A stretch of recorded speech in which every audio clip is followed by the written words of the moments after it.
Como siempre, un placer hacer este contacto contigo, más teniendo en cuenta toda la cantidad de información también que vos manejás ahí en Argentina, que manejás con respecto a la vinocultura, un sector muy importante del que queremos saber detalles, del que queremos conocer un poquito cómo les fue en 2023 principalmente, cómo cerraron y cómo arrancan y encaran ya también este nuevo año.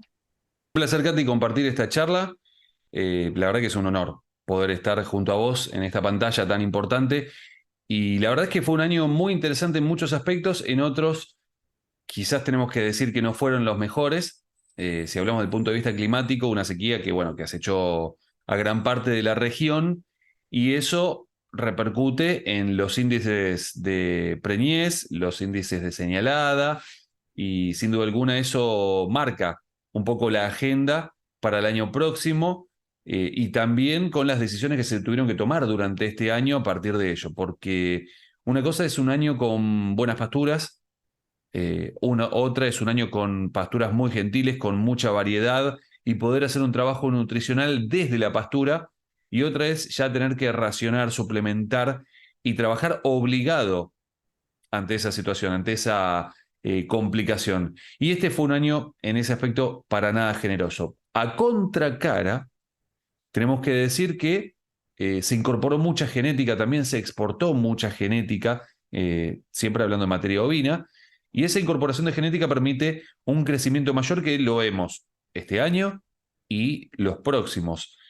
Cuando se incorpora buena cantidad de genética, marca un antes y un después, y esto es lo que pasó y lo que vamos a estar viendo, genética que vino desde Paraguay, genética que vino desde Uruguay, genética que ha venido ya lo hemos hablado en 2022, desde Reino Unido, con diferentes razas, que eso que se trajo, quizás en su momento por alguna cuestión de tiempos y de la estacionalidad de los celos de las hembras, no se pudo trabajar con esa nueva genética, así que tuvieron que esperar un año más el ciclo correcto para adaptarse a las necesidades. Lo cierto es que en la rural de Palermo, que sería como la equivalente a la Mariano Roque Alonso, hubo ejemplares que ya avalaban en inglés, lo tenemos que decir así, ejemplares Texel, ejemplares Hampshire Down, y de hecho hubo un Hampshire que se vendió en un valor que sorprendió muchísimo, y bueno, ahí ya se nota la necesidad de esa genética que para el cabañero, ese animal quedó a 150 kilómetros de su casa, por lo cual puede hacer un seguimiento de la genética que incorporó a su cabaña. Y desde el punto de vista, si miramos ya a nivel mundial, durante el año estuvo bajando mucho el valor FOB, o sea, el valor neto de la carne ovina a nivel mundial, y la lana también sufrió algunas caídas, después al final empezó a mostrar signos de recuperación, pero estamos en valores inclusive por debajo de el 2021, cuando hablábamos, por ejemplo, de $10 como el indicador de Australia, y ahora estamos hablando de un indicador que está por debajo de ese número. Recordemos, durante la pandemia cayó mucho el valor de la lana a nivel mundial porque la demanda se frenó, y ya ahora con un mercado un poco más estabilizado, va buscando un equilibrio que ronda entre los $8 y los $9 como el valor de referencia. Después tenemos lo que son lanas certificadas que está por encima y lanas quizás que no son tan valoradas que están por debajo, sin duda alguna. También, Katy, es importante, desde el punto de vista lanero, quizás en Paraguay no se trabaja tanto la lana, pero en Brasil se trabaja mucho, en Uruguay también, sin duda alguna, las certificaciones. Pero las certificaciones no van únicamente para lo que es una lana, o mejor dicho, el proceso para certificar lanas, por ejemplo, una lana, una certificación RWS, que es lo que es el protocolo de lanas responsables, ese proceso implica también una certificación del predio que tiene que ver con el bienestar animal, el bienestar del predio y el bienestar social. Eso significa también cuidar a la gente que trabaja en el campo, cuidar las instalaciones del campo, cuidar las pasturas de ese campo para no llegar a lo que ocurre en algunos lugares. Si uno no cuida las pasturas es llegar a una desertificación. Por lo cual, todos esos procesos, más allá de que uno haga lana o no, es interesante tenerlo.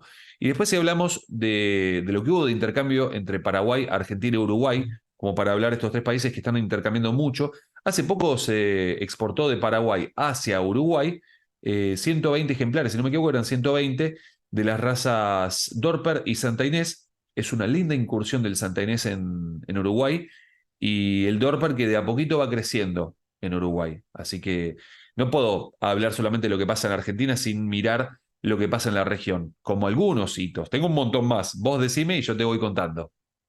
En este último punto, Gaby, sin dudas, es muy interesante ver el movimiento que está habiendo, que ha habido, que ya se viene arrastrando dentro del mercado en este intercambio genético, principalmente cuando tenemos a países que están trabajando justamente cada uno de manera individual por el mejoramiento genético, pero sin embargo, a uno le interesa lo que ya ha hecho el otro país. Por ejemplo, Argentina, Uruguay le interesa lo que ha hecho el productor con el Dorper nacional, le interesa el biotipo que tiene actualmente, entonces adquieren ejemplares, adquieren pajuelas y lo mismo pasa también con los ejemplares tanto de Argentina Uruguay que llegan también hacia este lado.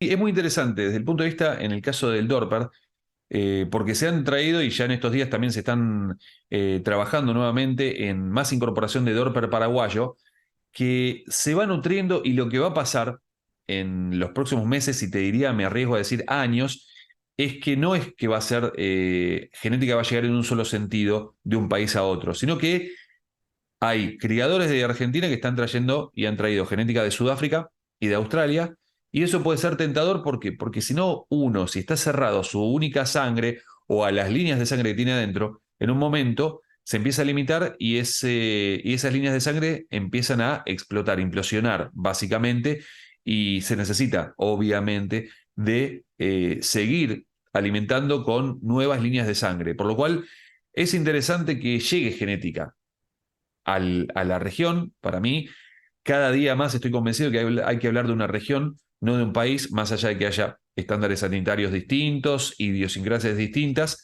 pero hablar de una región de trabajo.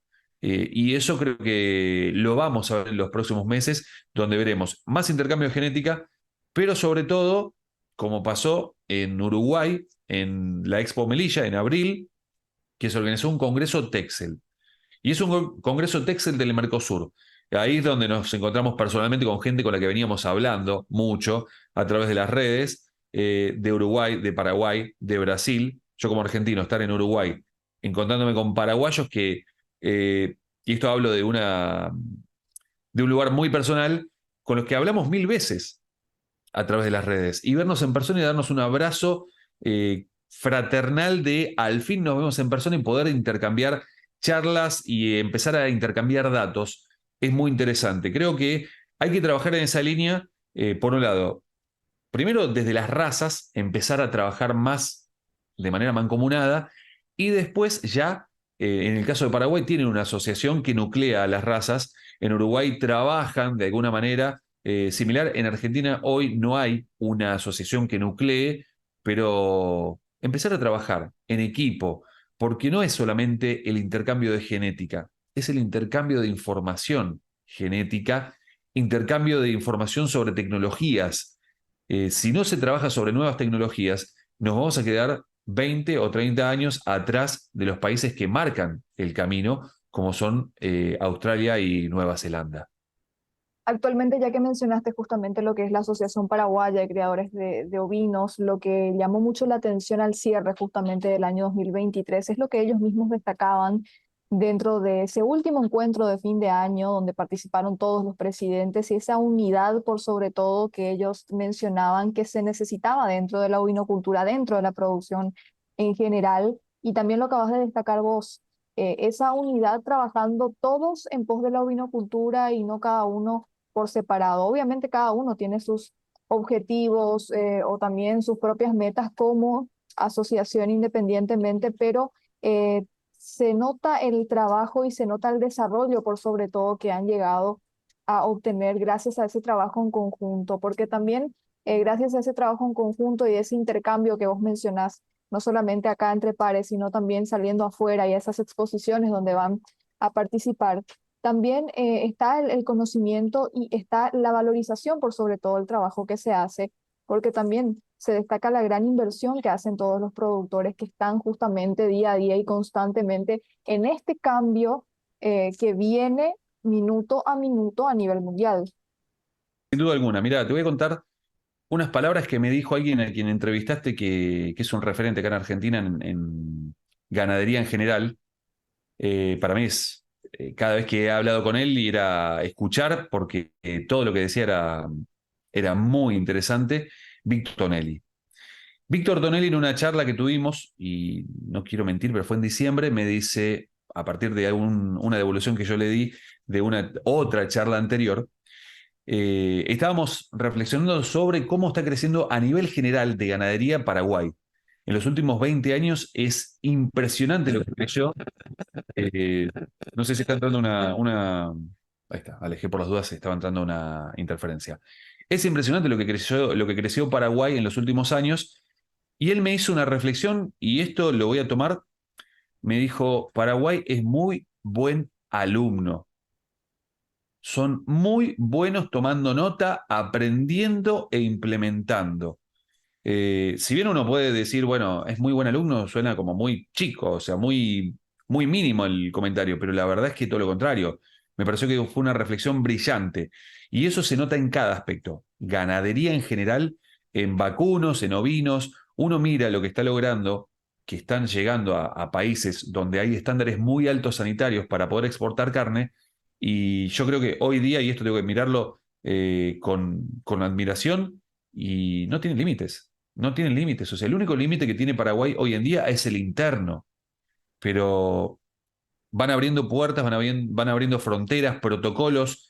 En Paraguay no hay límites. Eso es una cuestión que tienen que tener en cuenta, pero desde ya. Cualquier productor que se quiera meter o que esté trabajando por diferentes razones, pero principalmente por las ganas y la pasión que le ponen, eso es admirable. Y eso creo que hay que contagiar a la región, porque uno puede hablar de Argentina, Brasil, Uruguay como países que tienen una tradición ovejera de muchos años, de muchísimos años, pero con tradición y sin pasión no hacemos nada. Esa pasión que tienen, al menos en lo que yo observo, es admirable. Así que creo que por eso, como región, cada uno tiene que potenciarse y ayudar a potenciar al otro para que ese bloque, que ojalá que el día de mañana cambien los protocolos de intercambio de genética, ese bloque empiece a trabajar mejor, va a crecer, pero sabemos que en Argentina ponen mil complicaciones para el intercambio de genética, sale muy caro, traer genética de otro país es muy caro por cuestiones de aduana, de sanitarias, en poder empatarse en los protocolos es muy complejo. Y lo peor, o sea, es ponerle un freno de mano a un crecimiento que puede ser general. Por eso creo que está buenísimo destacarlo y que se junten los presidentes de las asociaciones, que pueden tener un recelo interno, pero trabajar con un fin común, sin duda algunas, nos va a dar resultados que los vamos a ver. Creo que esta Mariano Roque Alonso, me atrevo a decir que va a ser buenísima y ojalá pueda estar ahí trabajando junto a vos y conocer más de cerca a muchos que ya he visto, pero trabajar de cerca en la Mariano.